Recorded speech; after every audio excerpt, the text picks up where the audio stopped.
Hi everyone, I'm Brian Jeffries and welcome to the Arizona Baseball Fall Review with head coach Andy Lopez. The Cats have wrapped up their fall practice this year. They look forward to 2015 when the season gets started on, by the way, Friday, February 13th against Eastern Michigan at High Corbett. Just throw that in right now.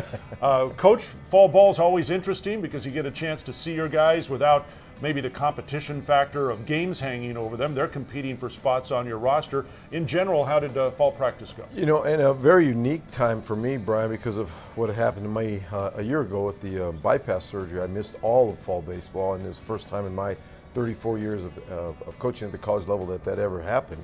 And I really didn't understand the value of it, and I really mean that with all sincerity. I had it was a great fall for me personally. It was a fantastic fall, best fall I've ever had.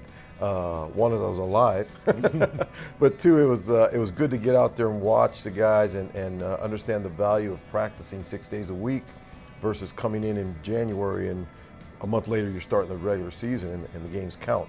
I thought it went very well. The goals that we wanted to accomplish, and we had a down year last year. There's no way of avoiding the fact that we had a really bad year, but we're going to be okay this year. But we wanted to establish another culture of toughness, and I mean that, mental toughness. I think that was accomplished. Wanted to find out who was going to play third, who was going to play first, let the pitching kind of settle itself a little bit, move Scott Kingery from the outfield to second base. So there were some things that were accomplished. Quite candidly, Bobby Dahlbeck has won the third base position. He'll, again, play third base and close for us. First base is still open. A lot of competition going on between Willie Calhoun, Michael Horde, and a freshman, J.J. Mukavich from Pittsburgh, Pennsylvania.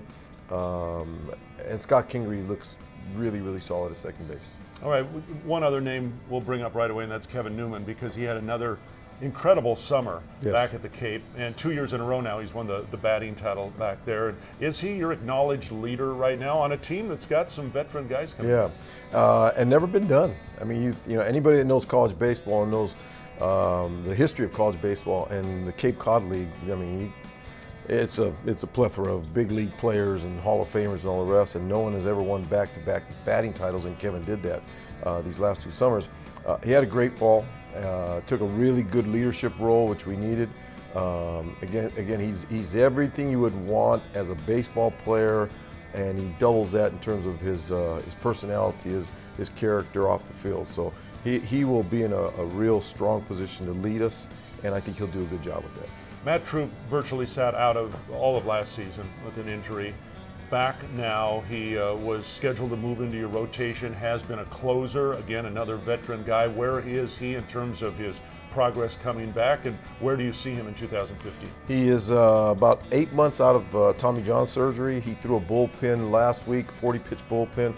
He's at about 70% velocity, but he looked clean. He looked exceptionally good. His attitude is exceptionally good, which I think is crucial. I've now experienced that with my own surgery a year ago. That attitude is a big thing, and he really is aggressive and looks forward to. He'll be a factor this year. I really believe he'll be a factor this year. I know he feels that way.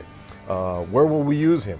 That was one of the questions of the fall, and so there were a couple guys. Nathan Bannister had a great summer, I should say, in the Cape Cod League, and did not pitch this fall because he came back with a little bit of tightness in his biceps, so we wanted to be careful with him.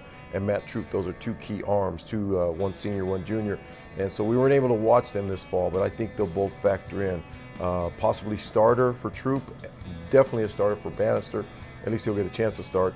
And if we need, we can put Matt back in a closing role, setup role for Dahlbeck. So it'll be good to have those 2 guys healthy and ready to go. Another familiar name that's back is Josh Garcia, former player and now back as one of your assistant coaches. Nice to have him in the fold, a Wildcat back coaching the Wildcats. Yeah, you know, the irony to it, or I guess the timing of it was really special for me. Again, I did not have fall last year because of my health issue. And to have him back this year was really important. We also had Shelly Duncan with us, who, as an undergraduate assistant, Shelly had a great career here at Arizona and big leaguer and all the rest, and that was good. And I say that because, again, the one thing that I really identified at the end of the year last year was that we really lost a toughness We really did not have a mental toughness to us in any way, shape, or form, and I take full responsibility for that. But that was my goal this fall, is to get that mental toughness back. And Josh Garcia being back in the program, being in the program, playing in the program, coaching the program, and a national championship team, that helped a lot, because he understood what I was talking about when I'd have our staff meetings every day at 9 o'clock and say, we need to get tougher today. We need to get tougher today. So I really feel like that was accomplished, and from that alone, no major injuries, and I feel like we got our mental toughness back. I feel pretty good about the club. All right, we look forward to the 2015 U of A baseball season. Again, it starts on Friday, February 13th against Eastern Michigan at High Corbett Field. Hope to see everybody out there all spring long. Our thanks to head coach Andy Lopez, and we'll see you soon.